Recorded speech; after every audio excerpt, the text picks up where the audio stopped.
The night of my promotion party at the downtown Hilton was meant to be a celebration, a moment to bask in the success I had worked so tirelessly to achieve. The room was filled with colleagues, friends, and laughter, all in honor of my journey. Yet as I stood there, raising my glass to acknowledge the kind words spoken about me, something deep inside me cracked. Clara, my wife, stood on stage, champagne in hand, smiling at my husband. The gesture seemed harmless enough, but the way she did it, the way she held herself in that moment, made it clear. She wasn't here to celebrate me. She was here to perform. The laughter that followed her speech was light-hearted to everyone else, but to me, it was a dagger. They were all here for me, yet I felt like the punchline of a cruel joke. People say success is the best revenge, but no one warns you how empty it feels when someone who was supposed to be your biggest supporter never truly believed in you. For 10 years, I built everything I had from the ground up. My real estate business flourished.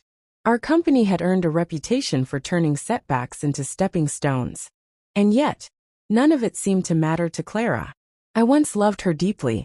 When we met in college, she was mesmerizing, beautiful, driven, and capable of capturing the attention of any room she entered.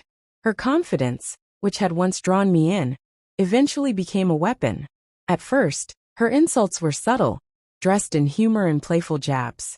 Over time they became sharp, undeniable. That night at the party, I realized something I had been too blind to see. Clara had orchestrated the entire evening, not to celebrate me, but to entertain herself at my expense. My colleagues laughed, shifting uncomfortably, while I forced a smile, raising my glass with a hand that trembled. She showed no remorse. When I met her gaze, her smirk was razor-sharp, cutting through me like the betrayal she had just delivered. The car ride home was silent.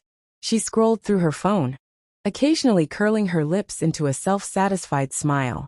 I finally broke the silence. "You didn't have to do that." "Do what?" she asked, feigning innocence. "Call me a loser in front of everyone." Her laughter was cold. "David, don't be so sensitive. It was a joke. Besides, they probably already think that."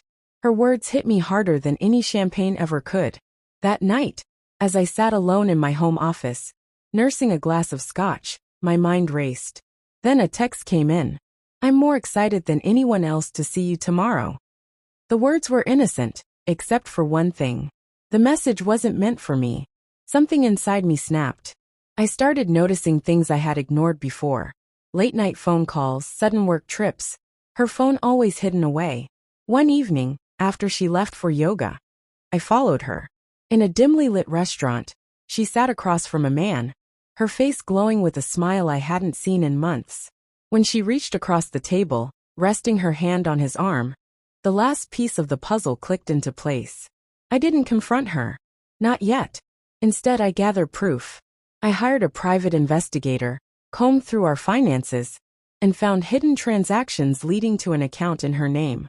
There were photos, records, and a full report on Richard, the man she had been meeting. He worked for her company, a mid-level executive she had taken a particular interest in. Everything, the ridicule, the condescension, the erosion of my confidence, had been deliberate. She had justified her betrayal in her mind long before she acted on it. But she was wrong about one thing. I wasn't the loser she thought I was.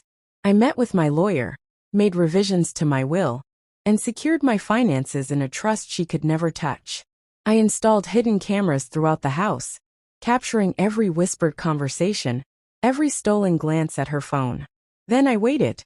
2 weeks later, she invited me to a dinner party. She played the perfect hostess, dazzling our guests with charm and effortless grace. But I knew what was coming. As dessert plates were cleared, I stood, clinking my glass. The room fell silent. "I'd like to propose a toast," I said, my voice steady. Clara smiled at me, oblivious to what was about to unfold. "You are hardworking, driven, and creative," I continued, turning towards her. "You have truly accomplished something impressive." As I pressed a button on the remote, the living room wall flickered to life. The video played. Her voice, Richard's voice, their plan unfolding before a horrified audience. Gasps filled the room. Clara lunged for the remote, but I stepped aside. "Please sit down," I said calmly. "We're just getting started." "David, don't do this." she pleaded, panic rising in her voice. You called me a loser, I said, my voice unwavering. But you never gave me credit for being the man who built everything you wanted to steal. I revealed the trust, the divorce papers already signed, the airtight prenup that left her with nothing. She had meant to destroy me, but she had underestimated me. Her face burned red with anger. You think you're better than me? She hissed. I think I finally see you for who you really are, I replied. And I feel sorry for you. Then came the final blow. I told her that Richard had been fired after an anonymous tip exposed their affair to HR. His marriage had also crumbled. The empire she had built in secrecy had collapsed in a single evening. She stormed out, slamming the door behind her. The silence that followed was the sweetest sound I had ever heard. In the weeks that followed, her life unraveled. She lost her job, her reputation, and the people she had once called friends. Meanwhile, I found peace in a life free of deception.